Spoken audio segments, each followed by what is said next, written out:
Hello everybody, and thank you for tuning in to the Liberty Report. Today is the day we talk about myth busters, and the co-host today is Chris Rossini. He is also the editor of the RonPaulLibertyReport.com. Chris, welcome to the program today. Good morning, Dr. Paul. Great to be with you. Good. Let's see if we can straighten a few things out in our own minds, as well as helping other people to understand issues that are going on today, because so often there's misinformation, misunderstanding as a consequence of the propaganda we hear, as well as our educational system. But what do you want to start off with today? Well, let's start. We have a bit of a chicken and egg situation going on with Bernie Sanders and the Federal Reserve. Now, the Federal Reserve was created by Congress with an unconstitutional act, and Congress can abolish the Fed. The sooner the better. They can abolish the act. Yet Bernie Sanders says many people have the mistaken impression that Congress regulates Wall Street. The real truth is that Wall Street regulates Congress. Now, what do you think of this characterization, Dr. Paul? Well, they have to ask a different question. Should the government be involved, especially the federal government, involved in regulating Wall Street? I understand Wall Street is in New York, and there are regulators there, and they might need to be involved at time if fraud is being committed. And I remember very clearly when Enron went bankrupt. It was a Houston company. They were under a lot of laws the federal government had passed. It was supposed to keep them above board. You know, we had the SEC, and we also had Sarbanes-Oxley, which came about because of this. And the assumption was that regulations would solve the problems that are created by the Federal Reserve System. So the better question is it worthwhile, is it helpful for the federal government to regulate trading actions in New York City and on Wall Street? And of course, if you look to the Constitution, you don't find anything in there that sets up a regulator. Nothing in the Constitution that sets up a central bank. So the real fallacy here is the acceptance of a regulator. Now, Bernie has a slight point. He says, you know, the regulators, their good intentions are to regulate Wall Street and make them obey and do the right thing, not realizing that a bureaucracy in the business of regulating will always be corrupted by the people being regulated. So in one way, his noble intention is that if we had better regulations by the Congress, they could do a better job. But he's talking about, it turns out that Wall Street's regulating Congress. I don't know whether that's the right term, regulating Congress, but they own Congress, they influence Congress, and many of the banking regulations that end up getting written by Congress protect the very wealthy. And that's why no matter how many Dodd-Frank bills you pass, there will always be too big to fail. And under our system today, we have a banking system that guarantees a bailout, if necessary, the lender of last resort. So that is their responsibility. So that doesn't do it. Regulations cannot solve the problem of a deeply flawed monetary system, and we should give up on this idea that all we have to do is create a bureaucracy, and the infinite wisdom of bureaucrats will iron this out. Generally what happens is you have people competing for the control. And in some ways, even though Bernie joins us in challenging the Fed when they bail out only the rich, his answer is, well, if I have control of it, I'm going to protect other people. And that is not the answer. The answer is to have honest money, and the market does a lot of regulating. That doesn't mean that most people assume that means it's a free-for-all. Banks and business people can do anything they want, and that is not the case. There's just no privileges, directed toward a certain group. But in a free market, money can't be counterfeited. You wouldn't have fractional reserve banking. You wouldn't have paper money. So it would prevent that because it's committing fraud and it's committing a theft. So the market would regulate it in a different manner, just as I pointed out. The Enron scandal in Houston, a lot of people went to jail over that because state law took care of that, and you don't need a huge bureaucracy which can be corrupted. So we should give up on this idea that regulations can compensate and make correct the mistakes that the Federal Reserve continually makes and are still very much involved in doing that. So we ought to look toward honest money and the Constitution for our answers. Yes, next, speaking of big bureaucracies, let's move over to the military side of things. And it should go without saying that everyone knows that the U.S. military is sprawled out all over the planet. And last year, a budget of $600 billion was allocated to the military, and it accounted for a whopping 54% of federal discretionary spending, 54%. And yet, Republican candidates like Donald Trump is out there saying, our military is a mess right now. We just let it go. There hasn't been proper investment. Dr. Paul, are the Americans that naive? Some of them are, unfortunately. We have to wake them up because the other statement that they continually make is we have to rebuild the military. The last 8 years, it's totally deteriorated. We don't have enough fighter jets and we don't have enough ships. They're still fighting World War II in many ways. So this idea that it has to be rebuilt, we still spend more money than probably the 10 or 12 other countries next to us. So we're gigantic. And even when you add up countries like China and Russia, we're still way ahead. And when they look at it, they say, well, our responsibility is to defend the world. We're the policemen of the world, and it is our responsibility. We need a lot of money to do this. But if you look at it from a constitutional viewpoint, how much do we need to defend ourselves from any potential enemy invading us and destroying our liberties? Well, the greatest threat to our liberties is our own government. They're the ones who take away our privacy rights and freedom of movement and all the things that they do. So it's also misdirected. And besides, the conservatives who are always arguing, other than my son, Rand, everybody else is arguing for tremendous increases in the military, and they're conservative. Well, who pays for it? Well, the American people pay for it. Oh, well, will we raise taxes? Oh, no, we don't raise taxes, which nobody likes to raise taxes, but they tax in a different manner. They print money, they borrow money, delay the payment, but there's always a tax, and that tax ultimately falls on the military, on the middle class. But the other thing that is a real myth is that if you spend more money, you get better defense. And I do not like to call it the DOD, the Department of Defense, and that we're spending this amount of money on defense. We need this much more money on defense.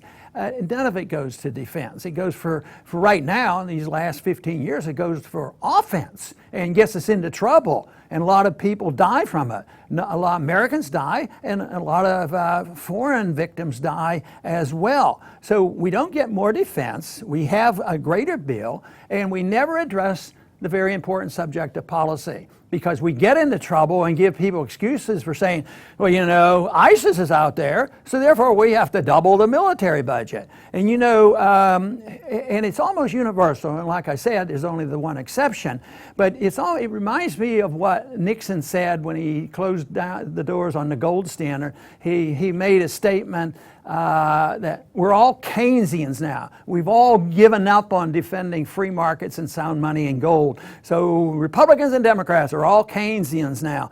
I think when you look at that stage and listen to the Republican debate, generally what I'm hearing is we're all neocons now. And they are, you know, even those, and that goes for both parties. I would think Hillary's, with her viewpoints, she could be running in the Republican Party. And even though Obama on the surface wants to always appeal to progressives, he's part of that as well. So we have to change policy and understanding, and we have to expose these false arguments for our great need to make our world safe and secure and protect Americans. We need to spend a lot more money on the military, regardless of how much debt we have today.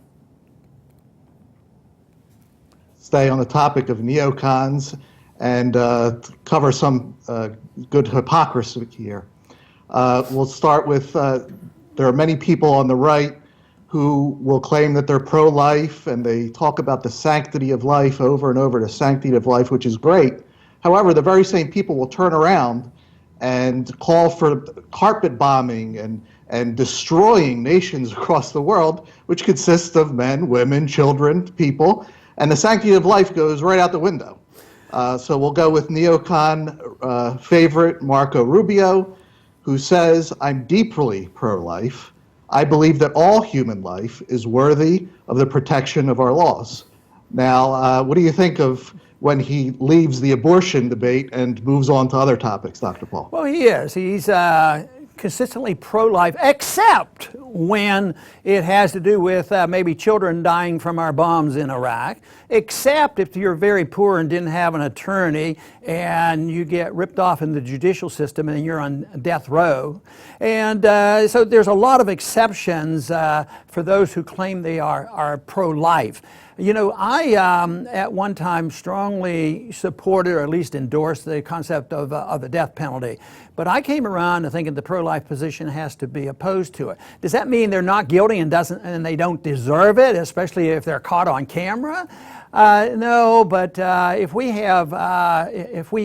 lose it and use the death penalty carelessly, all of a sudden we hear of dozens of cases of people who've been on death row for 20 years and then they're exonerated because of DNA evidence. And a government, conservatives are always saying less government, except these conservatives who are strongly pro-life are also saying, well, in this area we need big government, we need to be efficient. And of course, Rubio supports the death penalty, and matter of fact, he wants to speed it up so there is no delay on issuing the death penalty.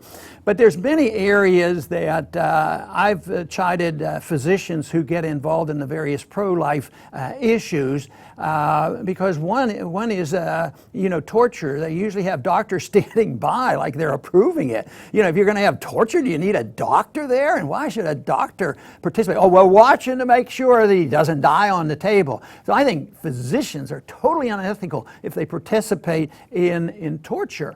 But these pro-life candidates, they may well be, some of them may be against the torture. But the other thing that happens, at wartime and other times, there's a lot of human experimentation, and they use doctors for that. I think doctors should be chided. The average politician isn't directly involved in that. But I think really it's the policy of our militarism which has allowed us to make excuses for innocent children, and all innocent people die. And they call it, it didn't say like, well, a family of 20 died today from one of our drone bombs because we didn't know it would hit a wedding ceremony, and 20 individuals from one individual died today, and what a tragedy. No, a little bit of collateral damage, and we have to know that. And even Trump, I believe, he's the one that said that it should be a legitimate target to go after people like this. I don't know whether Trump's ever made a statement about pro-life. At least now he's pretending he is, which I believe that has changed. So being pro-life is not just saying that we're going to have a federal law prohibiting abortion. Matter of fact, under our Constitution, the issue of regulating or dealing with and punishing violence falls on the states. Murder and manslaughter, all these things are state issues. But all of a sudden we've nationalized this issue with Roe versus Wade, and it's total chaos under this system. But just to say that I am strong pro-life under all conditions doesn't look into it. As a gynecologist, I know there are some difficult times to deal with, ectopic pregnancies and the day after pill and a lot of these other things. But I think the most important thing is that all of us should be aware of the fact that life is precious, and if it meant nothing to dispose of life, we'd end up with where we are today. That sometimes when a baby is born and a woman that delivered a baby, or a teenager that delivered a baby, said, "Oh, well, I could have had a legal abortion, so I'm going to throw this baby away." And all of a sudden that creates questions because then they arrest her for this. So anyway, being pro-life, it's something that is a very important liberty. I claim you cannot be pro-liberty if you aren't pro-life. You have to save life. But I also recognize the difficulties and all the different situations and why that would be much better handled at a local area, just as our Constitution set it up to be. Great. Finally, Dr. Paul, let's end with a subject that may not be in the headlines today, but it's very important, and let's shine some light on it. And that's the myth that the government agencies, the many ABC soup agencies that they have out there, are there to protect us. And let's talk about the FDA and that they supposedly protect us from dangerous drugs. And according to the government itself, the CDC, they say that more people die from FDA-approved drugs than illegal drugs. So I want to stress the following word here. Dr. Paul, what is your diagnosis on this? Well, we don't have authority to have an FDA, and like you point out, they do more harm than good, even though there's good intentions and people are saying, well, who's going to protect us if we don't have an FDA? But the free market has answers for this. They will never be perfect. But I'll tell you what, when you have imperfections and you put them in the FDA and then they prohibit a good drug from coming on and legalizing a bad drug, just think of how much harm is done as compared to when it's done in the free market and they have to live up to the laws of prohibiting fraud and abuse and injury. So there's a big difference. The FDA sort of ushered in the progressive era. It was organized in 1906, but it's continually grow.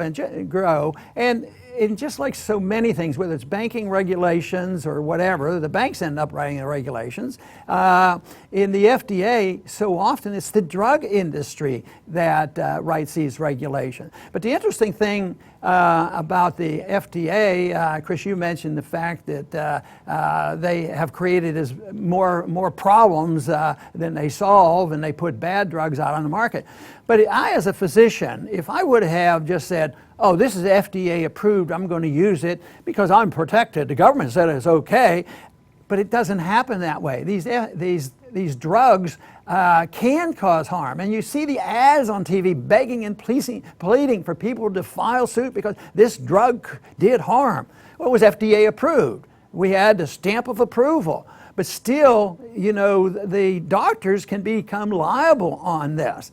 So it is a real mess to depend on bureaucracy to deal with this. But there is a lot of corruption. You see the exchange, the doctors will be on the FDA approving drugs at the same time. Then they go and work for the drug companies. And it invites corruption. It's a big deal. If you bring a drug onto the market and it's announced that particular 3 o'clock one day, the stock soars, and there'll be also always inciting trading on this.